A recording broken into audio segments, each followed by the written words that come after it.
एक असुर, एक वरदान और पूरी सृष्टि विनाश के कगार पर पहुंच गई। देवता शक्तिहीन हो गए, धरती पर भयानक अकाल पड़ गया। तब माता पार्वती ने ऐसा दिव्य रूप धारण किया जिसे देखकर स्वयं देवता भी आश्चर्यचकित रह गए। लेकिन आखिर ऐसा क्यों हुआ? इस अद्भुत कथा की शुरुआत होती है हिरण्याक्ष के वंश के एक असुर रुरु से। रुरु त्रिमूर्ति का परम भक्त था। वर्षों की कठोर तपस्या के बाद अंततः ब्रह्मा उसके सामने प्रकट हुए। ब्रह्मा ने मुस्कुराकर पूछा, वत्स, बताओ तुम्हारी क्या इच्छा है? रुरु ने विनम्रता से कहा, प्रभु, मुझे ऐसा वरदान दीजिए कि त्रिमूर्ति सदैव मेरे पूरे परिवार की रक्षा करें। ब्रह्मा ने बिना विलंब के कहा, तथास्तु।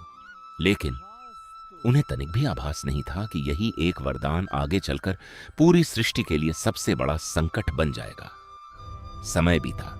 रुरु का पुत्र दुर्गमासुर बड़ा होकर अत्यंत बुद्धिमान, महत्वाकांक्षी और पराक्रमी असुर राजा बना।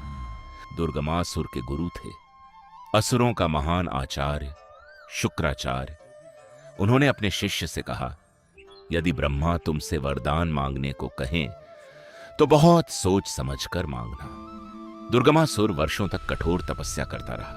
अंततः ब्रह्मा उसके सामने प्रकट हुए। उन्होंने पूछा, वत्स, क्या चाहते हो? दुर्गमासुर कुछ क्षण मौन रहा, फिर बोला, प्रभु, मैं अमर होना नहीं चाहता, मैं कुछ और चाहता हूं। कुछ क्षणों के लिए वातावरण बिल्कुल शांत हो गया।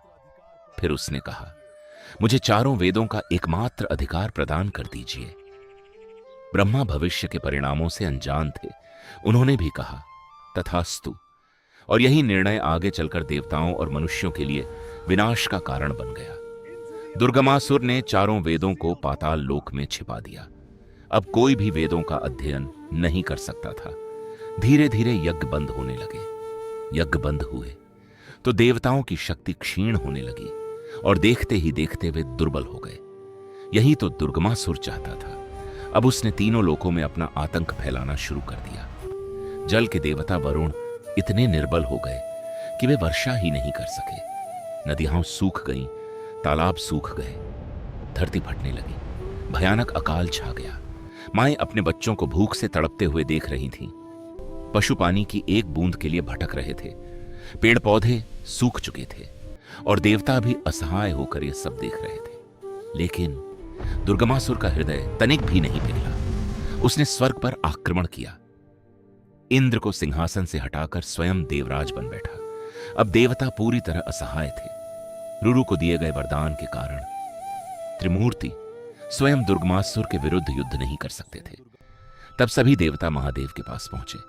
महादेव ने शांत स्वर में कहा, मैंने वचन दिया है और महादेव अपने वचन से कभी पीछे नहीं हटते। फिर कुछ क्षण रुक कर बोले, लेकिन एक शक्ति ऐसी है जो स्वतंत्र है, पार्वती।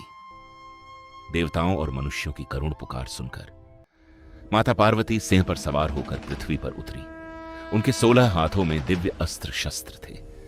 लेकिन जैसे ही उन्होंने चारों ओर देखा, सूखी धरती, मृत पशु, भूख से तड़पते बच्चे, उनका हृदय करुणा से भर उठा।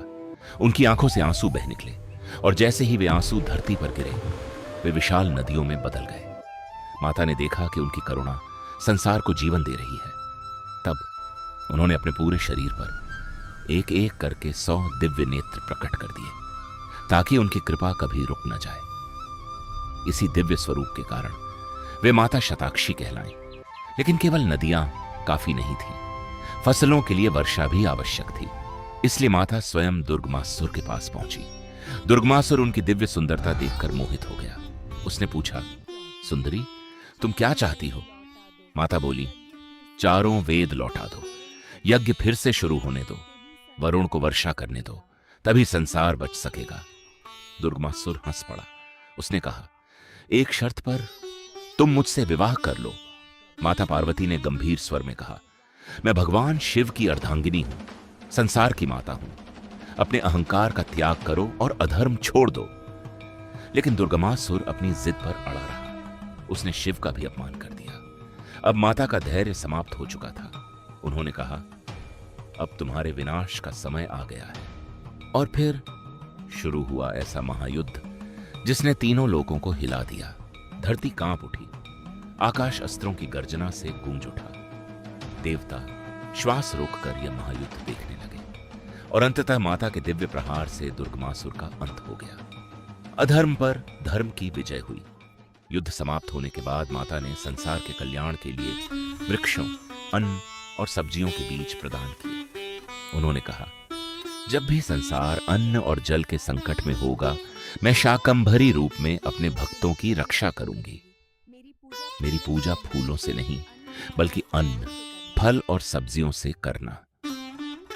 इसी कारण माता शाकंभरी और बाणशंकरी के रूप में भी पूजी जाती हैं।